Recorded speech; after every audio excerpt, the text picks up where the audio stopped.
அட்ரா சக்க இப்படி சொல்ற மாதிரி தான் நம்ம இந்தியா ஒரு தரமான சம்பவத்தை பண்ணியிருக்காங்க.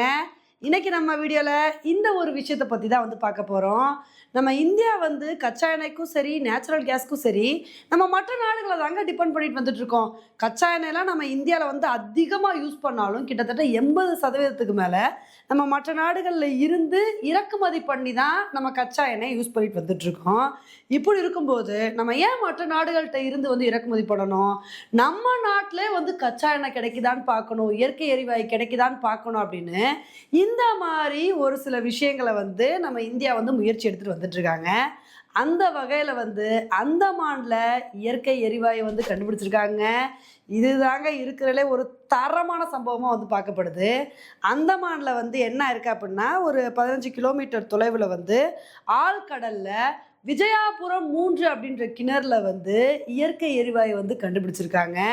இது மட்டும் இல்லாமல் இதுக்கு முன்னாடியே போன வருஷம் செப்டம்பர் 2025 விஜயாபுரம் 2 கிணறுலையும் இயற்கை எரிவாயு கண்டுபிடிச்சிருக்காங்க. அதை தொடர்ந்து இப்போ 3வது கிணறுலையும் இயற்கை எரிவாயு கண்டுபிடிச்சிருக்காங்க. இதை எனர்ஜி மினிஸ்டரே உறுதிப்படுத்திருக்காரு.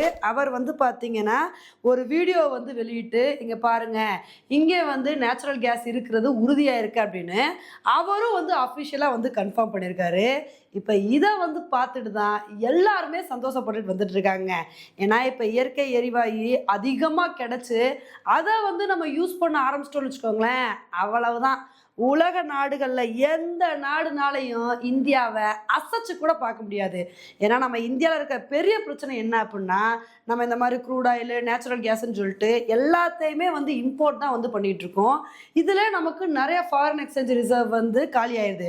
இப்படி இருக்கும்போது நம்ம நாட்டில் இந்த வளங்கள் இருக்கப்ப அதில் நம்ம யூஸ் பண்ணும்போது நமக்கு நிறைய ஃபாரின் எக்ஸ்சேஞ்ச் ரிசர்வ் மிச்சமாகும்.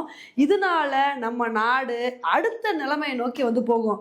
அதனால இந்த ஒரு விஷயத்தை எல்லாருமே பயங்கரமா கொண்டாடிட்டு வந்துட்டு இருக்காங்க. ஆனா இந்த விஷயத்தை நம்ம இந்தியா ஏனோ தானோன்னு பண்ணாம ஒரு பெரிய மாஸ்டர் பிளான் போட்டு அதுக்கு தகுந்தாப்புல அந்த பிளானை எக்ஸிக்யூட் பண்ணிட்டு இருக்காங்க அப்படின்னு தாங்க சொல்லணும்.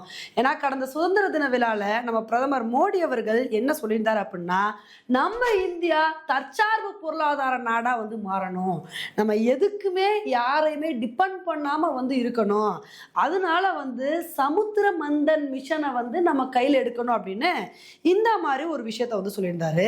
அதாவது சமுத்திர மந்தன் மிஷன்னா என்ன அப்படின்னா, நம்ம நாட்டில் என்னென்ன வளங்கள் இருக்கு அப்படின்றத கண்டுபிடிச்சு அந்த வளங்களை யூஸ் பண்ணணும் அப்படின்றதான் இந்த மிஷனோட நோக்கமே.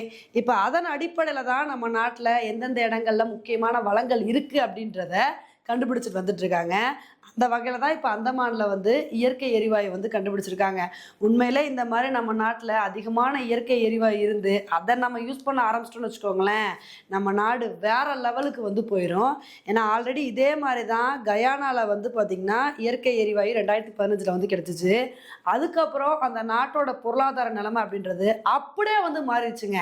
இப்போ அதே மாதிரி நம்ம இந்தியாலையும் அதிகமான இயற்கை எரிவாயு கிடைச்சிச்சு அப்படின்னா அதுக்கப்புறம் நம்ம இந்தியாவோட நிலைமையும் ரொம்ப சூப்பராக மாறிடும். நம்ம பிரதமர் மோடி அவர்கள் சொன்ன மாதிரி நம்ம எதுக்குமே யாரை டிபெண்ட் பண்ணாமல் தற்சார்பு பொருளாதார நாடாக நம்ம இந்தியாவும் மாறிடுங்க. கூடிய சீக்கிரத்தில் இது நடக்கணும் அப்படின்றது தான் நம்மளோட ஆசையாக இருக்கு. ஓகே ஃப்ரெண்ட்ஸ், இந்த ஒரு விஷயத்தை பற்றி நீங்கள் என்ன நினைக்கிறீங்க அப்படின்றத என்னோட கமெண்ட் செக்ஷனில் போடுங்க. இதே மாதிரி இன்னொரு வீடியோவில் உங்களை மீட் பண்ணுறேன். Bye friends.